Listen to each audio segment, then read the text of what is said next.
I've spent a career pitching television shows, so I know a thing or two about how to pitch in a room. It can be a terrifying experience. Today should not be. This is a friendly room, okay? And anything you pitch is perfectly fine. All we're trying to hear in the 3 minutes that we're going to give you is what the essence is of your story. You don't have to tell me how many seasons it's going to be. I'd like to know a little bit about the characters.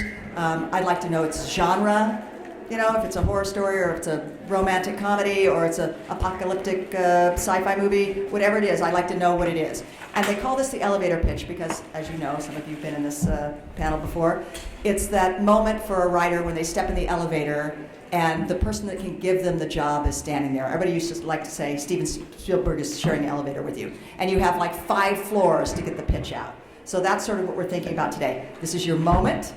Give us your best 3 minutes, and then we're going to talk about it. So if you leave something out, I can ask questions, and you'll know that the next time you pitch, that's where you can fill it in. And as a bonus today, ladies and gentlemen, Bridget McManus! Woo! Hi, Foxy. I was in a screening. I just saw my She doesn't love me. So I'm giving a little what the pattern is and what we're doing. And as an extra bonus today for you brave souls that get up and pitch, you'll be getting a copy of the worst lesbian surf movie, Wave Babes, made by me. We have like 20 copies in our house. We do. That's right, you do. We do. I know. It's super bad. You're going to love it. I can sign it for you if you want. And if anybody wants free tickets to any comedy show I go to, you get free tickets. So there you go. It's not as good as a surf movie, but if you want them. That's right. So there's a reason to be brave today. All right, Bridget, you want to just you want to say anything before we go? I just was sort of telling them about the elevator pitch and what we kind of like to hear, and then we'll get to know. Did you give a little tutorial of who you are and why you do this? I didn't do. I started a little bit. Should I do that again? You can. You already did it, or you didn't do it? I sort of did it. You did it. Kind of. Hi, I'm Bridget. I have a Ricola in my mouth. Okay. I have written a bunch of stuff and produced a bunch of stuff, and I'm all about queer content, and I can't wait to hear what you guys say. And we are here to help you. We want you guys to succeed. And the great thing about Tello Films, this is a contest for Tello Films, is sometimes we greenlight more than one project. So don't feel limited like it's a competition. And we're also available if anyone needs help with a project and they don't want to team up with Tello, and they want just help or whatever, or you're confused about things, you can reach us at all times because we just want to collaborate with you. So we're here to help. So there's no dumb questions. Feel comfortable, feel safe. And if we give you little tweaks, it's just to assist you and just let's go full force. Miss Marina. And I am Marina Rice-Bader. I am a writer, director, producer. I've created 5 feature films for the lesbian niche audience, really for women, and under the banner of Soul Kiss Films. And Soul Kiss Films is now retired, and I am launching Play Big Pictures, which is moving from telling women's stories to telling universal stories with women at the center through a female lens. So it's the women saving the world, the women making the daring choices, the women going on the adventures. But there's still going to be soul kisses in them, right? Well, so many. Okay, good. So many. Know your audience. Okay, so here we go. Who wants to go first? Come on. I love this. So brave. Woo! Get up. Let's go. Here. I want you to pitch to us. What do you think, Reggie? Yeah, here's a microphone. Come pitch to us. We would love to hear you. That's great. All right, so my name is Danny Alcorn. I am here today to pitch a project called Do No Harm. Can you hold on 1 second? Yes. Are we doing timer like we did last year? Yes. So we do about a 2-minute timer just to make sure everybody has time, and then we'll stop you, and then we'll talk to you about things, just so you know. Nancy Lee said 3 minutes. I said 3. Oh, 3 minutes. I apologize. Whoever Nancy Lee wants. The high sign. Okay. Hi. We're back. All right. So I'm here to pitch a project called Do No Harm. And just the venue that we're pitching in, I would like to make a disclaimer at the beginning that no queer ladies will actually perish during this project. Done. Okay, we give the money to her. Sold American. All right. So, my background is in film, and then I also completed the pre-med psychology tracks, and that's what's influencing this. And so this story is basically a romantic comedy that is inside an angst-filled drama. So, the pitch for it is that Robin Turner is an African-American woman in her early 40s from Chicago's South Side. She is also one of the most well-respected trauma surgeons in the country. One night, her personal and professional lives violently collide when she has two patients land in her ER. One of them is her wife, and the other one is the man who is responsible for putting her wife in a coma. So, Robin must decide whether to take justice into her own hands or uphold her oath to do no harm. The events of this one night in the ER serves as the backbone for the story, while the rest of Robin and Amber's relationship is filled in by flashbacks, all the way from a nerdy meet cute to a sexy first night lubricated by motor oil from a ruptured brake line to a proposal in the world's least romantic location. And in the ER, Robin is grappling with her obligations as a surgeon, as a wife, and as a human being. Because in her shoes, is it really possible to do no harm? All right. Give some love.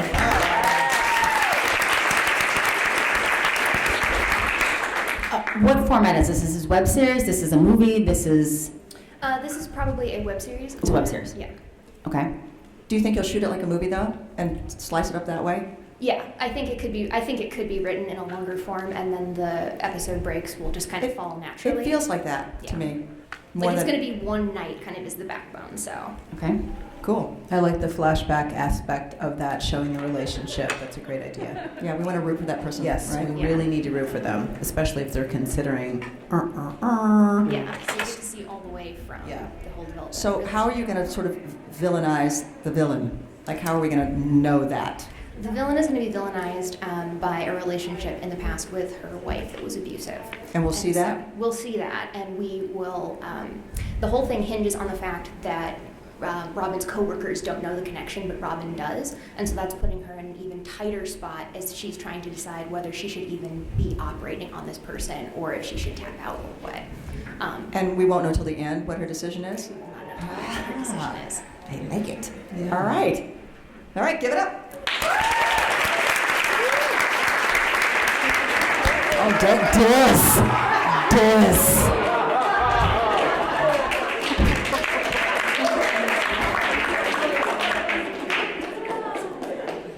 Does anybody have paper or pen I could borrow for this? I was like, I usually take notes. This is gorgeous, by the way. You look so pretty. Oh, thank you. I took a shower. Nice. Your hair Thank looks you. great. Okay, I get it. A plus you. I get it. No, here, take your notebook back. I'm gonna, thank you. Just so you know, we've never given so few notes. That's how damn good yours was. It was very clean. So, and I always tell people if they're ever like, they have this idea and it's all over the place, thank you, to go to IMDb and just look at the log lines, because it's just like it's just so clear. It's just like one or two sentences. Like, who visualized what she said? Look around the room. We're here for a few minutes and everybody sees the whole story and I have so many questions. He dies, right? Okay, I have so many questions, so congratulations. I hope that you participate in the next version, which is, we're going to award So somebody. tell me the name of the show. Do you know how? Fantastic. All right, who's next? Who's brave? Come on up. Good to see you. I know. How are you? I'm great. Hi, I'm Ray D. Magden. I'm an author with 12 published works. It's my full-time gig, and I'm trying to explore screenwriting. So I am going to pitch a feature film called Here Come the Brides. And it's a feature film about love and family and how those things help us grow as people. So Annie Hawkins, has hated Carter Douglas since childhood because all Hawkinses have hated all Douglases for over 200 years. It's a real Hatfield and McCoy situation, right? So they have a family feud going back. But as she and Carter grow up and fall in love, they face an even greater challenge, which is telling their crazy families that they want to get hitched. So from figuring out the cake and the flowers to avoiding literal shotgun shells, Annie and Carter have to support each other and convince Patty Hawkins, who's Annie's Baptist mother, to stand at their wedding when they say I do. And the story is very heavily based on my own experience because my mother did not come to my wedding when I got married, but we still have a relationship because I was able to express myself to her and her to me and establish boundaries that made us feel both comfortable and respected. So a lot of times parents in gay movies are either outright fully supportive or violent homophobes, and while that is a version of reality, I have yet to see a story like mine, where there's this difficult struggle, but it's clear that the family does love each other. But it's wrapped up in this comedy because there's all these crazy aunts and uncles and cousins who are putting on this big Southern hoedown wedding. And I'm the right person to write this for sure because I married into the South. Like, I'm a Yankee, but like all my in-laws and extended family are from that. So it was pretty crazy when we got married as well. And I think it could be, you know, a really cute film that touches a lot of people. It's not like a lot of other films I've seen in terms of our queer community, and I think it could be a lesbian classic. Fantastic. Give some love. Right on. The first question that popped in my head was, how old are these women that we're following? I'd say they're mid-20s. Mid-20s, okay. They're not like too young. Great. What's too young in your mind? Well, Like 17? When you think about It is the South. I was it's like asking. you think like some poor 19-year-old that just graduated. Got it. No, they're like mid-20s, Okay. mid to late 20s. Perfect, I love that. All right, that's great. When you were telling this story, I really felt like you were the person to tell this story, like Oh, big time. Yeah, I mean, it touches a lot of deep places inside me that I took a couple years to want to put into my creative work, and I think now's the right time. Excellent. I love the story of the women and their family, but I also want to know about the two women. Like, why do we care about these two women getting married? Can I tell you about the very first Please, scene I have please, in mind? please. So you know the scene at the beginning of Miss Congeniality when the boy on the swing is bullying another boy and she punches him? Yeah. I'm figuring that it starts when they're in grade school, the very first scene, and it's a fist fight because they started fighting over the swing on the playground, and Annie yells, "I hate you, Carter Douglas!" And Carter Douglas says, "Well, I hate you too!" Like, and then like there's a flash forward to like, I don't know, 20 years later, and they're making out in like a hayloft, and then like Annie says, "I love you, Carter Douglas," and Carter Douglas says, "I love you too," and then she pulls out the ring. That's amazing. That's the beginning. Don't you care a little bit more now? So, yeah. I think you should try to put that in the beginning where it's like, Yeah. in the pitch where it's like Yeah. the two women that have grew up together, they knew each other since this age. And they hated each other, but then it's like, Yeah. Yeah, it adds an extra level. That's a great piece I have to add, a like, little- up front. I have a little personal experience. It's no fun to make out in a hayloft. Well, maybe it's in a Jeep or something then. Okay. On a blanket under the stars. It's fantastic. Who'd watch this movie? I would watch the shit out of this movie. Congratulations, that was fantastic. Thank you. Guys are killing it. Who's next? Who's next? Beautiful lady in yellow. I see you in the back. Hi, hi. All right. Gotta move this up just a little bit. Ooh, okay. All right. Hi, my name is Catherine Weinberg. I am a writer and a podcaster, and this is going to be a web series called The Signal. So this is in a world where magic exists, but it's kind of disappointing. Like, you know, I can sort of change my nail color on a good day, but, you know, magic isn't super cool. It's not flash, boom, bang. And one day, two radio personalities, one of them is a queer woman of color who is in a polyamorous triangle, and she goes to the interview with this musician who's kind of a recluse. He's up in the mountains and finds that Jimmy Sterling has disappeared. And what happened to Jimmy Sterling is going to be the question that is going to be answered throughout the web series, because it is clearly some kind of magical crime. It's very flash, boom, bang. And the other kind of main character is her partner, her work partner, who's an asexual, non-binary individual who's learning that they are asexual throughout the process of falling in love. All right. Okay. Wow. I have a question. Why did you choose to make it What Happened to Jimmy versus a female character? Or someone that was Because I didn't want to make a female character be missing? yeah. Got it. That's a great answer. Just Do you wondering. want him to be what? Missing. Be missing. I wanted all the female characters to be present and I accounted like for. that. Fantastic. I love Yeah. that. That's a great answer. Go. What happened to Jimmy? Where did that come from? So what happened to Jimmy Sterling, because when they go to this interview, they're supposed to go to his house and talk to him for the radio. He's just gone, and there's all kinds of like weird stuff going on, and is it maybe magical? Is it a kidnapping? Is he murdered? We don't know. And that's going to be what they're investigating throughout the course of the So web why do we series. care about Jimmy?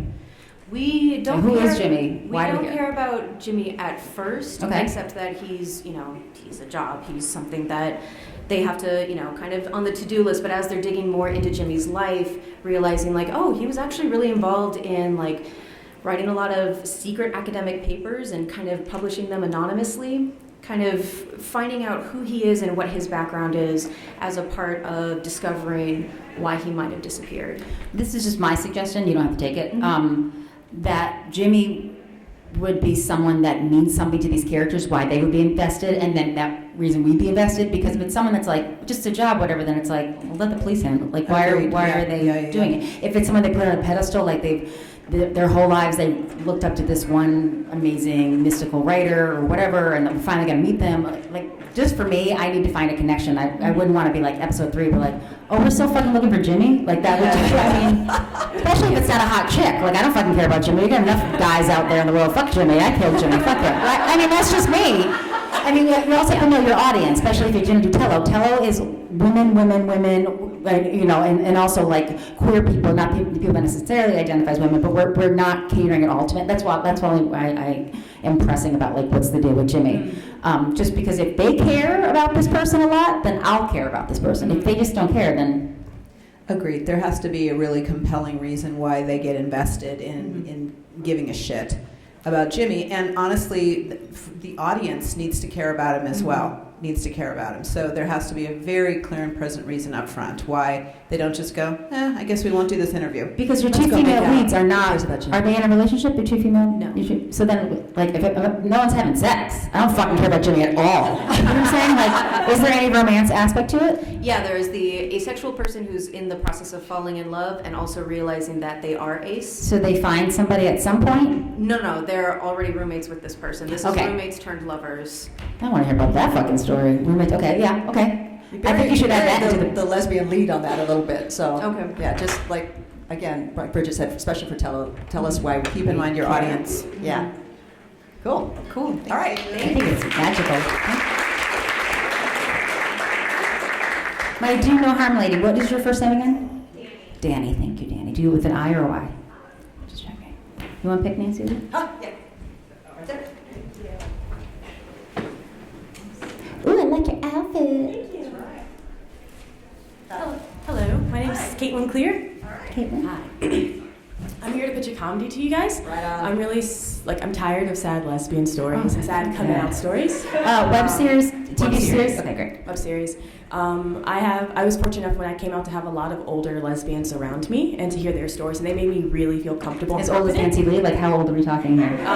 Oldest was 72, Drive-by. and So as old as youngest Nancy Lee. youngest was 20. So I had a wide range, and it was really nice. And recently, one of my mom's friends just came out, and it was really interesting to see kind of a older woman come out in this new world. So that's where Gyno comes from. Gyno? Gyno, spelled G-A-Y-N-O. It follows 33-year-old Carmen Davis. She's an OBGYN, and she's been in 4 relationships in the last 15 months, so she's kind of in a slump. And she's really taking, yeah. I don't want to tell you about my dating life. She's taken her last ex words really to heart, which was, Carmen, maybe you don't need a man.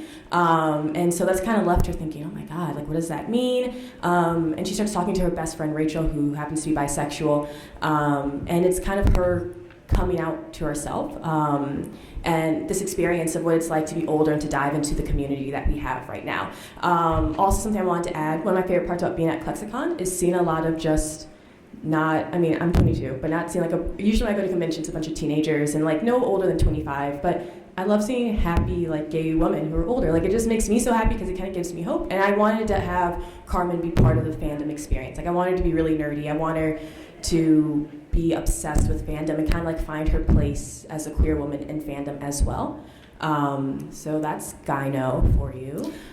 I would lead with, so how old is Carmen, by the way? Carmen's 33, sorry. Oh, she's that old. She's Gross. older. She's that's- older, she's yeah. that old? Oh my freaking God. Girl, you might want to pick Fuck a word. you. Okay, sorry. First of all, my wife's named Carmen, so I'm just going to give you money for this because it's fantastic. I would start with also older woman. That's not old. No. It's Okay, really in not, class honey. they told me like if it's anyone over than 30, you should say older. Oh, fuck. You fucking said it! Because like, the whole story is like she's older and coming out. I thought you were saying I thought she was in her 50s. If you want to like fight my teachers, I would also fight. Who the fuck are your teachers? Some Chapman professors. Did they kill Jimmy? We're still trying to find Jimmy. Okay, the only because the idea was like, what I would put at the beginning was an older woman comes out late in life, like, because that would have to come in the beginning, because I didn't know until 2 minutes in that, like, because then you're like, she's dating a lot of guys, and I was like, why the fuck is she dating guys? So I would just put in the beginning, because the story is that she's a gynecologist, and she doesn't know she's gay till she's 35, or 33, really? Okay, that's confusing. The mechanic knows he likes the cars early on. I feel like all the pieces of it, they just need to be moved around a little bit. Does that make sense? Yeah, it does. Okay, so it's about Carmen, and she lived by herself. She should, because she's wealthy enough. She's a gyno. She lives by herself. She's 33. Is it part of it ageism? Is that part of it? Like, I'm old and I don't know. Is that really part of it? Yeah, it's kind of like it's kind of like not exactly the guilty part, but just like I should know that I'm gay already, kind of thing. Yeah. Yeah. Okay. And so is she still a virgin? Is that like virgin? Is she still like a straight person version or gay person version? No, Or she's gay never been person kissed? Okay, so Yeah. she's like, but she's had sex with guys. Yeah. I'm sorry to hear that. Okay. So we're trying to find a way to like, because 35 isn't old. I'm trying to find a way. What about 33 or whatever would be too old to not have done whatever? Like never had a boyfriend and doesn't know why she's never had a boyfriend. It's like because you're actually gay. You know what I'm saying? Right. Like she's always buried herself in work, workaholic, whatever. Has never really had much of a dating scene. She's never had a boyfriend. She's been on 37 dates and doesn't understand what's wrong with her. And then she realizes, does that make sense? Is there like an aha moment where she has that realization? A little bit, yes. The stirrups? Is that what it was? Okay. What? It's her. There's a scene that I want to film in a park where it's just kind of like she's already kind of had this idea, but she's like someone's just like 69 cents tacos. Like there's a bunch of like gay things happening, and she kind of comes to this realization like, oh my god, like that's the missing part of me. And then that's the first episode. Is you kind of see this aha moment, and then you follow. So what I would do, like I would just have it in a paragraph, but just be like, Carmen Davis, she's a 33-year-old gynecologist, and she's never had a boyfriend or whatever, and doesn't know what's wrong with her in life. And then this incident happens, and she starts realizing maybe she's gay, and then go into everything else. You know what I'm saying? Because then I understand that story. Because going like she's a gynecologist, and then blah, blah, blah, and she's dated a lot of guys, and I'm like, You lost us. I a little don't bit. know what's happening. Yeah, the inciting incident is always the first Yeah. thing you want to pitch. Is what's going to start this train moving. Yeah. So let us know So that. some up front. incident happens, which is then why we're following this person, or like you might, some. Is that okay? Yeah, I feel like it's all there. Right. We just got to put it in the right places. And, So and I actually would want to watch that. I would Yeah. want to, Thank you. with that older lady. gross. She might have gray I hair. can give you email addresses. I can give you like class schedules if you want to find. Are these men or women that are saying this? Men. Okay, ignore everything they say. I'm serious. Okay, my wife was in a screenwriting class in 1999. I'm not even joking. She wrote a Tomb Raider movie. Oh no, she wrote a lesbian James Bond movie. Right? Did you hear about this? Did we talk about this? Yeah. Lesbian James Bond, 1999. And he told her that no one, man or woman, would go see a movie that had a woman that was prioritizing sex with other women, because women don't have women don't have sex drives like that. And she stopped being a screenwriter. That was it. She has not written it. I make her help me with mine. But she was so excited. She moved to LA from New Mexico where she was a teacher. And she was like, I'm going to be a screenwriter. She's a brilliant, amazing writer. And to this day, this is now 20 years later, she still has not written a screenplay because this fucking guy, what credits do your teachers have? A couple of nice ones, I guess. Nice ones? Like Yeah. what? Like what? There's Anyway. yeah. I just think that people have opinions and you decide which ones you like, and if anyone doesn't like your idea, that just means it hasn't existed yet and you create it. Well, one guy told me girls don't have sex. I pitched my project. I'm gonna murder somebody. And it was one of my classmates. He is 35, and he was just like, girls don't have sex. I don't really understand. And I was like, hate all the people I want to who get hang this out. program, but I want this degree. So Okay, if something that you have envisioned doesn't exist yet, that means that you have to make it into a Yes. Girls don't have sex with me. thank you. Yeah. Yes. And I think you should, in all aspects of your life, and I'm not even joking, therapists, doctors, teachers, always seek out women. Yes. Always seek, if you can, because it's a different perspective. Oh, if you can. When I know women go to male gynecologists, I go, I don't know what's wrong with you. Like, it's literally the opposite. It makes no sense. I don't hate men. Yes, I do. Okay, anyway, amazing. I think we have to find the places for it, but fantastic. Give her some love. Who's next? I think I pulled the lady in the red a long ass time ago, and then we'll do you. So, hi. She didn't raise her hand anymore. She's over me. Hi, how are you? Is this making sense, what we're doing? Okay, cool. And please ask questions if it's not. And if you don't agree with me, that's fine too. I'm cool with that. Hi, gorgeous. You have to agree with her. No, you don't. So, my name's Elaine. Elaine, hi. Hi. I'm pitching alternative children's programming for diverse families. I love this. Twist, right? So, there's about 4 million children in the U.S. under the age of 18 that live with gay and lesbian households. There's no television programming for them at all. This show is... Sorry, I'm so nervous. No, don't be nervous. Just breathe. This is perfect. My sister and her wife have 2 boys, and they live in Seattle, and they're part of like a queer parenting group, and they're always looking for this. This is a totally needed thing. So Yes, there's a there's deep nothing. breath. There's nothing. There's nothing, and you just created it. Yeah, thanks. So, Little Roar and his big family is Roarin'? Little Roar. Is that the name of the show? Yeah, Little Roar, and his big family is what I'm calling it. It's an animated children's show. Web series, regular series? It could be either thing. Okay. So I think web series, it could be about 20 minutes, probably 15, Great. 20 minutes per episode. Depicts the day-to-day life of a young Tyrannosaurus Rex named Little Roar. His sister Tiny Claw, his 2 moms. His 2 moms, oh my God. And an assortment of other dinosaur friends who travel along with him on his adventures. So it kind of takes... How much money do you need to make this? It's great so far. I have no idea, so I'll have to... Let's fucking make this. So Little Roar carries a piece of chalk with him and uses it to help him draw his way out of like past obstacles and things. So it's kind of like Harold and the Purple Crayon, but with his friends. And they take the viewer along the process of like problem solving and that kind of thing. So with the help of a cast of supporting dinosaur characters, children get to see depictions of not only gay families, but single parent families, foster families, because there's really nothing for any of those groups either, Absolutely. which is nuts, I think. So first episode, I have that him and his sister have kicked the ball across the stream, and they have to like learn how to draw a bridge together.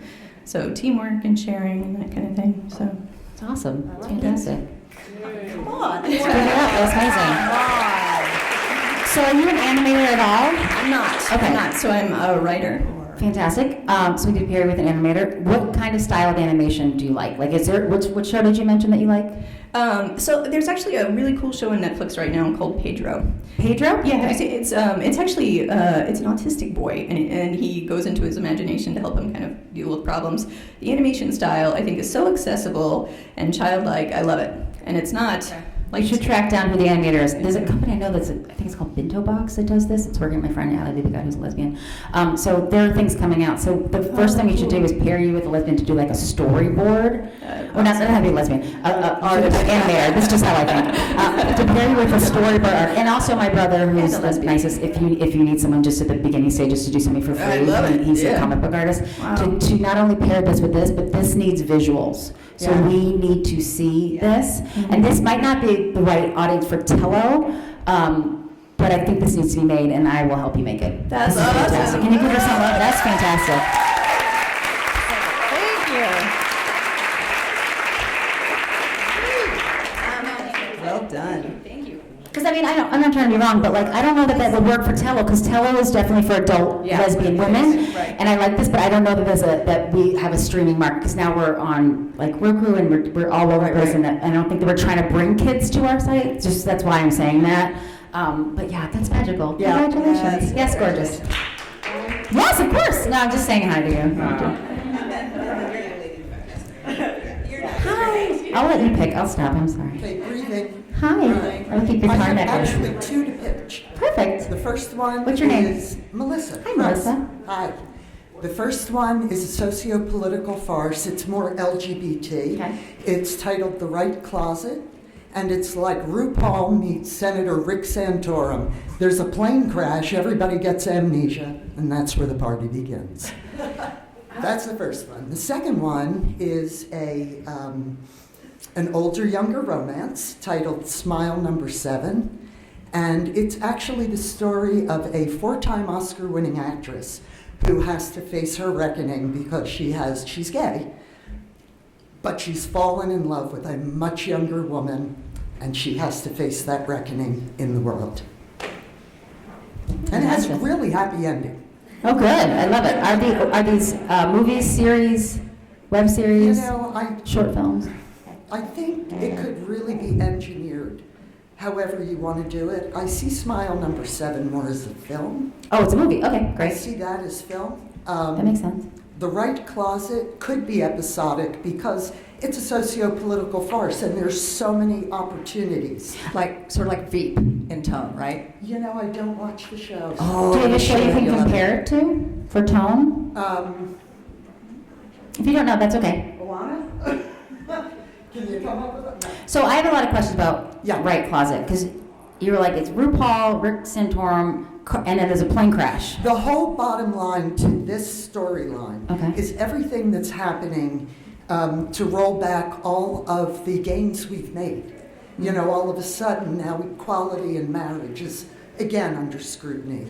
Laws that were passed and things that were sanctioned by the Supreme Court is again under that. I get the overall idea what you're saying, but who are the characters? Who are we following? What's happening? And where's this plane crash? The protagonist is a Puerto Rican American drag queen diva extraordinaire by the Fantastic. name of Crema LaCroix. Okay. 2 P's and an E. Okay. And his alter ego is Carlos Armando Jose Benitez, who's a Navy lieutenant, turns out to be macho and heroic. Okay. Without memory of who he was before. Okay. The congressman character is very religious right. How are they intertwined? Because they are nemesis. And Crema LaCroix is the spokesperson for diversity rights activist group, or DRAG, and fighting for equal rights. And Congressman Dick Peake is he's the top of the heap for an organization called the Right of America's Religious, or ROAR. And so Crema, after a big rally, is supposed to follow Dick to Puerto Rico to get the dirt on this guy, to finally expose him. And then the plane goes down. On the plane goes down. In the ocean. In the In the ocean, outside Puerto Rico. And they're rescued. And because Carlos is traveling Do they as fall in love Carlos- when they have amnesia? Because What's that that? would be interesting if they had amnesia and they fell in love. Well, you could go there. Okay, can I ask you a question? Is there a way to make these extraordinary characters female, considering that Well, I'm Tello glad you asked that's their audience, and right now you're pitching something that... The 2 people who are tracking them down to see if they can find out what happened. The lead character is a lesbian, and she's Carlos's best friend. And so she's on the hunt, meets up with the flight attendant who was on that flight, and not until the climax do we find out that the flight attendant is gay and has a crush on Tawny Beige, the lesbian trying to track down Crema LaCroix. Okay, so I feel like sort of, you touched on this on the last one, there are a lot of really interesting pieces here, but the way that you're pitching them is very confusing, and it looks like right now your lead characters are male. Yeah, they're actually not. Okay, right. So if you can just rework your pitch to highlight the female characters and their journey, and by the way, they are following these very 2 interesting I think it's going to make a lot more sense to certainly this panel and the female audience that you are clearly going for. Right. And I have read, I will say, I have read Smile Number 7. I read a pre-copy of it because Melissa and I went online, and it's definitely a feature. And I will tell you that these are 2 really wonderful characters. I love the pitch for that one. That one is very clear, and I can see it. And Yes, it is. Okay. Well, thank you for Thank listening. you. Absolutely. Give her some love. Good job, Melissa. I'll let you pick. The young lady, yes, I did. How are you again? Good to see you. I remember your doggy, too, who's coming up here. After you watch this movie, you're going to feel so good about yourself and what great writers you are. I know, of course. That's my pitch. Okay. Hi, my name is Cheyenne. I'm pitching Howl. It's a lesbian werewolf web series, kind of similar to Carmilla. It will be in that one kind of thing. It's about a queer woman of color named Kenny Monroe. She's an occult studies major at a school where you can major in occult studies. When then girls start going missing, and she gets super excited about the possibility of having an adventure in a really small town. And then when her roommate goes missing, she's like, oh crap, and decides to investigate she decides to investigate, and she dives into a world of werewolves, hunters, and a prophecy that signals the end of the world. And she's distracted from all of that craziness because there's a really, really cute bartender involved named Cordelia Blacktail. The first thing that came to mind and was for me was True Blood, just because where's the location of this? 'Cause I feel like the location of this is another character. Yeah, it's London, Pennsylvania, because I have no idea if it's Pennsylvania or Canada. Wait, Pennsylvania. Let's say London, just to swing on it right now. It's London. So, is this the only werewolf, or we just like it's this kind of we live amongst werewolves in this society where we have werewolves and this and then this, or is this just like one werewolf that just? No. In this world, we're introduced to this one werewolf who introduces us to the rest of her pack, and that. Do humans know about this werewolf? No. Okay, so it's a secret society. Yeah, it's that's how come the school is isolated and weird because it has an occult studies class. No normal schools don't have this. So it's a special school. It's a It's like X-Men. Yeah. It's a special school that like Silas University in Carmilla, they have an alchemy team. So this school has occult studies and other things that you can major in weird shit, and it's totally okay because we don't have secret society of supernatural hunters sorority on campus. It's fine, which they do. Yeah.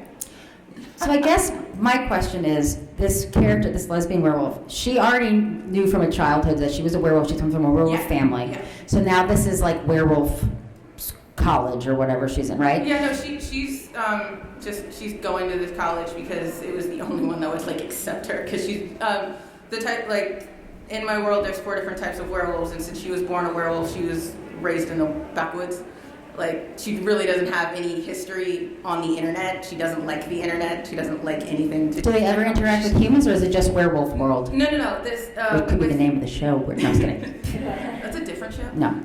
She interacts with humans on the regular because of tragic past. Anyway, her whole family got burned in a fire, and so she had to run away and fend for herself, and she adapted and grew up in the human world. Born a werewolf. So everyone can go to this school. Yeah, everyone goes. It's to not this like a school. Hogwarts school. Right. It's not Hogwarts. It's hey, you want to go study something weird? Cool. There's that school down the street. Have you read or seen the show Discovery Witches? No. I would suggest reading that because this is someone that has, it's vampires and witches and demons and whatever, and you kind of see how they exist in society, but are also don't want to be known. But some humans know about them, some don't. Just because I'm a little confused, maybe I'm the only one, about she's just a secure werewolf. As a human being watches going I'm in werewolf world, so I need to know this, is she a closeted werewolf, or is she just how do we, well, I'm saying is it introduction? Right. Is it I'm following this orphan werewolf girl? We're actually following Kenny and her relationship, how it develops with Cordelia, and Kenny goes into the world thinking that she knows about werewolves, and then Cordy educates her. She's very secure in being a werewolf, and because she was just born with it and whatever. And then she introduces Kenny to other people who are not so secure in being a werewolf. And there's people who've been bitten and they became werewolves. There are people who had to become werewolves out of necessity, and that's how. So are the werewolves just a cover story for gay people? I mean. No. Yeah. Yeah, okay. So I would work on the mythology, which is, I think, what Bridget was pitching to, and we've talked about this because I read your first draft, which was great, by the way. So I would go back and know how to pitch your mythology super fast. She's a werewolf, came from a long line of werewolves, They were closeted werewolves or whatever they were, but know that story first, and then you can take us to, Werewolf College. Okay. And then we're going to follow You just her have to journey set when up she the leaves world home. a little bit Okay. when you're taking people who are humans to a different place, a different time. A You're different world, creating a whatever. world. We You want to must come with create it you first. but- Yeah. And we So can't we go know in where your we're brain. going. We don't know Yeah. what is, and all mystical shit I am down with. Yeah, Like me I too. love all Big this. time. But I recommend reading. I think reading as much stuff. You can find scripts, any script that you like or you want to compare yourself to. You can find just for free television scripts, movie scripts, and it's always good to see what already exists and see what works and what doesn't work. I know that there's no werewolves in that show, so I know it doesn't pertain. But what's really good about it is it sets up like the dynamics of here are the rules of the world. So if it was just a smaller story of like. This story is about the 4 werewolf clans and this woman's clan, how hers, then that makes sense to me. Does that make sense, what I'm saying? Okay. I love it. I just want to Understand it. understand it, yeah. Okay, thank you. Fantastic. Cheyenne, get your video. Nobody has DVD players anyway. That's what where's the download link? Oh, back there with the really wavy hand. You. You. Yeah, you. Just trying to get him out of my closet. I love you. You guys are doing amazing. You're doing amazing. Hi. I'm Ursula Yerdun. I'm from Calgary, home of Winona Earp. And this is a practice pitch Perfect. for me. So Great. This is a dark comedy web series that we're creating, and it's called Parlor Tricks. So Parlor Tricks is about one woman's fight, Jackie, to save her family funeral parlor from financial collapse by entering the world of black market trade of body brokering. Can we stop for a second? Wait, throw me money. No, just stop. Go ahead. I know what you're going to say. No, you say it then. That was a perfect log line. That's what you start with. You start with a log line. The log line is like the sentence that breaks down the entire show. We don't need to necessarily know people's names. Like Jessica, I don't know who the fuck Jessica is, but if you say like we're following this person that has this, this, and this, then I've never heard that. I'm like on fire today. Okay, would you for the audience please say that again so you guys can see this is a great example of a log line. So Parlor Tricks is a 10-episode dark comedy web series about one woman's fight to save her family funeral parlor from financial collapse by entering into the black market trade of body brokering. That's what it is. When you're pitching, you start with your log line, 1 or 2 sentences that explains everything. And if you don't know what a log line is, just go to IMDb and look up any movie you're thinking. It tells you the log line, and it's just practice. That was fantastic. Keep going. That's the whole thing? Fuck, okay. I love it's a dark comedy. I love it. Okay, so now we'll just dive into it a little more. So who is this woman that we're following? So Jackie she's actually in her 40s. I am looking to... She's that old? She's that Oh my God. Can she still walk? It's 50. She would kill... Well, I'm hoping it'll be played by me. Oh, good! Fantastic! Write stuff for yourself. Always write stuff for yourself. So she is married to Imani, and I'm wanting to have a diverse race cast because I want to show the diversity of that. So her marriage to Imani is separating and splitting. They're not going to divorce. I'm not going to do any of that. But because of the financial crisis, it puts Imani having to work more, and they're starting to separate. So I want to bring them back and fall into love. And Imani and their adopted identity-challenged child, G, is all going to be part of this family business in the body brokering industry. And if nobody knows what body brokering is, it's the buying and selling of human remains on the black market. So it's a thing. It's a huge thing. business. Weird. So, Damn. Have you broken down each? Because now I feel like this pitch is very advanced, so this is fantastic. Have you broken down each episode of the web series? Not the episode. We Okay. have the 3 acts. So Perfect. 1 to 3, and then 4 to 7, and 8 to 10. How long do you think the web series episode would be? It's going to be 10 minutes per episode. For Perfect. 10 episodes, about 100 minutes screen time. Okay. Great. Yeah. So you know the beginning, middle, and end of your story? Yes. Okay. And we're looking at multiple seasons, but this is the first season. Where do you see this set location? Like We're town? setting it in a fictional small town Great. in southern Alberta. We've called Great. it Sunny River. Sunny River. Yeah. Where all the bad things happen. In Sunny. Their funeral parlor is called Sunny Side Up Funeral Parlor.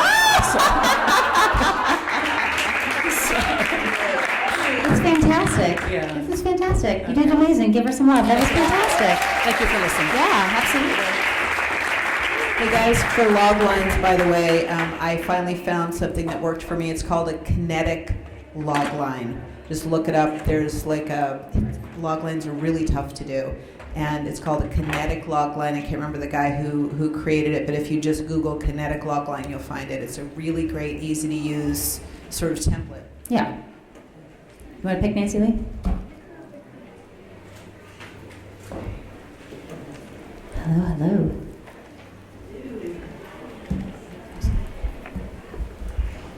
Hi, Hi. my name is Nicole Tay, and I'm pitching for my third short film, which is based on a true story. So 1600 is about a Chinese American college student who gets paid by Chinese moms to get perfect SAT scores for their kids. So it comes at a very timely moment given the American college admissions scandal.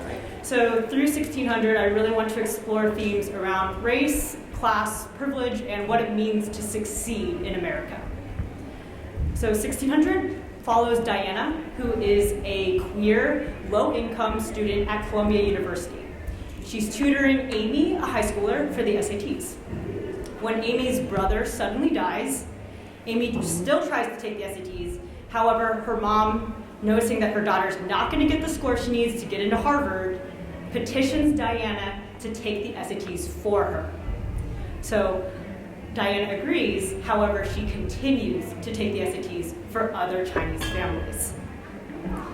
And so overall, I think I really want to wrestle with these ideas around this moral ambiguity of just doing this in the first place, of Diana's conflict here, but I really wanted to take the opportunity to create a subversive commentary around that age-old stereotype of all Asians look alike. Yeah, I was just going to say.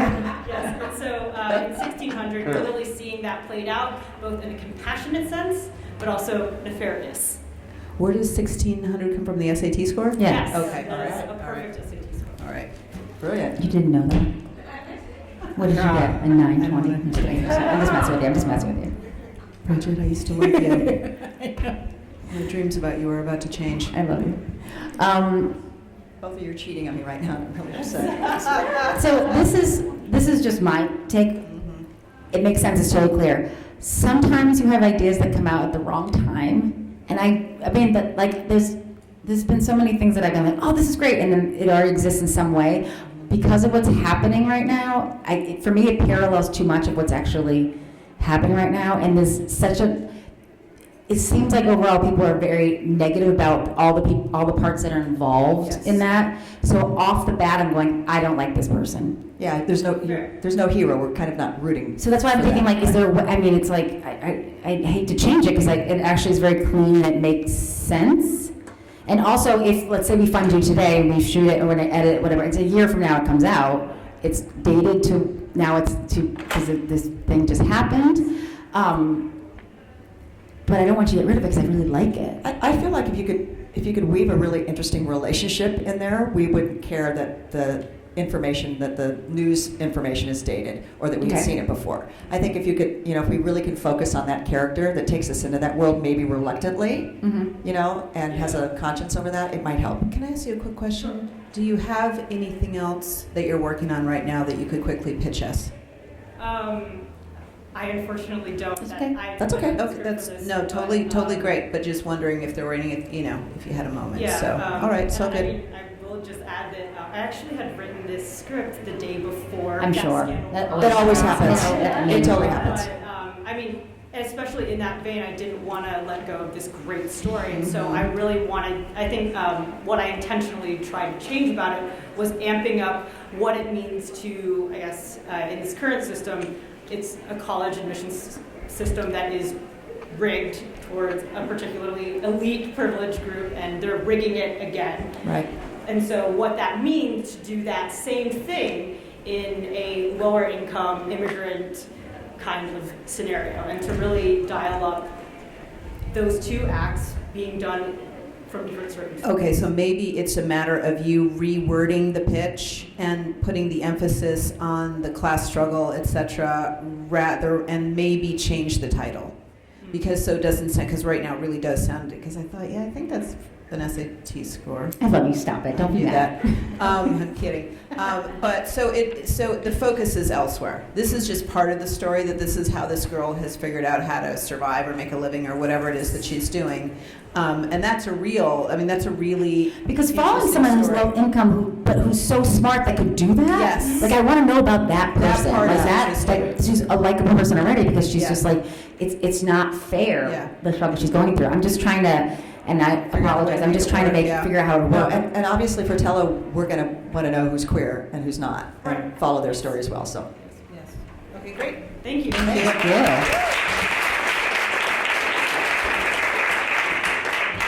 choosing You in the blue. you in the blue.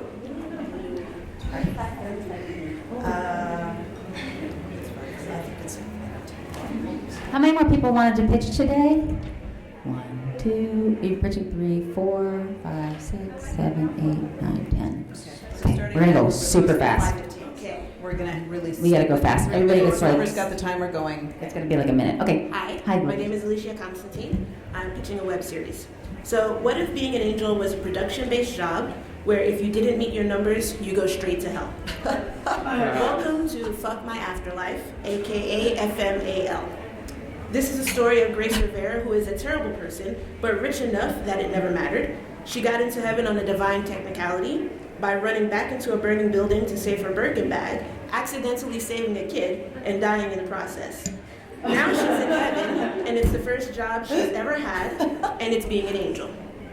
The pay sucks, humans are always straying off their paths, and all the other angels know she got in by a loophole, so they low-key hate her. Plus, the hot demon slayers won't even give her the time of day. So, Fuck My Afterlife is a workplace dramedy about learning to be a better person even after your life is over. That's great. That was fantastic. That's amazing. I love it. I don't. Since we have 9 more people to go, we got nothing to say to you. That was except for, fantastic. well, Thank you. fucking done. Lady, have you Get your here? movie. Get your movie. That was great. Only 3 left. Hi. Only 2 left. Hi, my name is Carolyn Bergier. I'm a stand-up comedian, comedy writer, and the co-host of the podcast Diking Out. And my wife and I have just taken the first steps of planning our family. And I was recently interviewed by the Wall Street Journal about the financial burdens on the LGBTQ community in regards to starting a family, which leads me to my idea for a web series called Indie Goo Goo. And Indie Goo Goo is a comedy about a married lesbian couple dealing with the consequences of having to fulfill the rewards of their campaign to crowdfund their baby. That's fucking hilarious. Come on. Sit down. We have no comments. Okay, who's next? I want to watch all of these. Can you make them all? Who else? Yes, all the way in the back. Beautiful. Yes. You guys are killing it. You guys are killing it. Hi.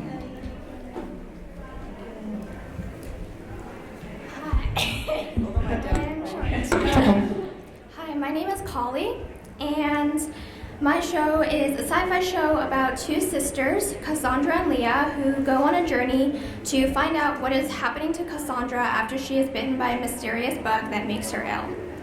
In the beginning of the series, Cassandra begins to have paranoia. As time goes on, she starts to hallucinate, have panic attacks, eyesight issues, nosebleeds, seizures, etc. They discover that what the mysterious bug bite is, and that a demon is trying to take over her body. The series mostly focuses on the sisters' relationship and how they deal with these extreme circumstances together and individually. Cassandra is 18, Leah is in her mid-20s. They both happen to be queer, and Leah has a girlfriend, but it's not the most important parts of them. Leah is a musician who would do anything for her sister, is strong, brave, but comes from a place of vulnerability. Cassandra is strong-willed, a perfectionist, has a hard time being vulnerable, but through the series begins to learn it's okay to ask for help. I'm passionate about the series because it is based off of my own life, and I feel like I could tell this. It's basically a metaphor for chronic illness and invisible illness, and I want to show the symptoms that happen in my body in a fantasy world because I love sci-fi. I love it. Great. What's the name? I'm not sure yet. I was trying to come up with an acronym for Bartonella Bigdorffi, which is what I have, but not sure yet. Okay, all right. My wife does advocacy and works to raise money for chronic fatigue syndrome, so this is just fascinating. I love it. Anybody have any? That was fantastic. Fantastic.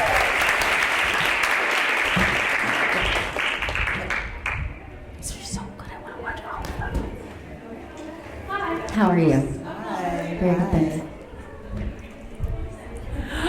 Hi, I'm Amanda, and I'm pitching a story about two best friends, Stella and Carlisle. They live in nowhere, New Mexico, and they're going nowhere there. I worked in food service overnight, and I've watched a lot of weird things go down overnight food service. So that's kind of where I got the idea. Stella works at a all-night gas station, and it's along a route where people pass through, but they never stay. And so Stella's passing through, people pass through. Stella's working, again, at the gas station. Carlisle is working at a motel across the street. Stella is an observer. She watches people, not in a creepy way, but she likes to watch people. And she notices that Carlisle is kind of up to something weird. And they can't figure out, her instant thought is something dangerous. Carlisle is getting into a dangerous situation. But it turns out that Carlisle has found an alien. And so that she's trying to how's the alien girl?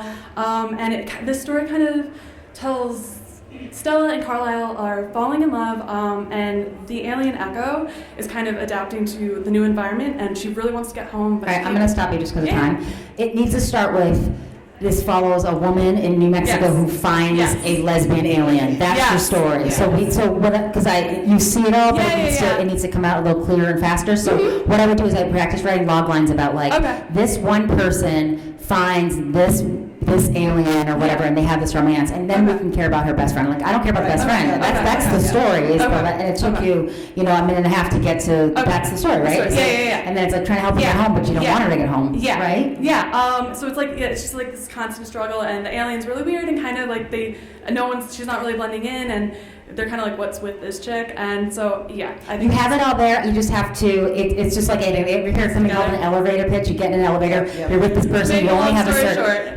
So you have to just practice writing out this person met this person, and this is what happens, and then you add everybody else in. But I like the concept of it. Give some love. That's fantastic.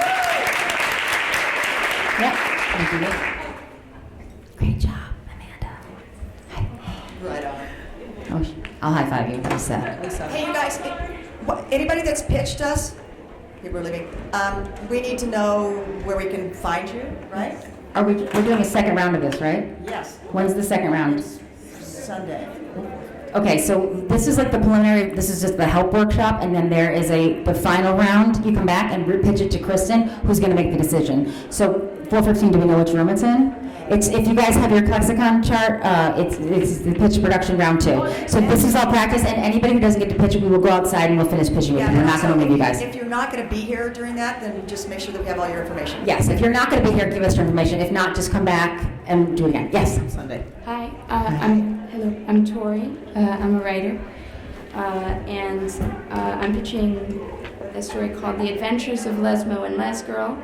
It's an intergenerational lesbro comedy web series about Vic, a 34-year-old queer sales associate, and her 72-year-old lesbian best friend, who live in a progressive town, Northampton, Massachusetts, where the coffee is strong and so are the women. And Roberta is an elder woman who feels a little out of step with her generation. The old lesbians organizing for change are a little old-fashioned for her.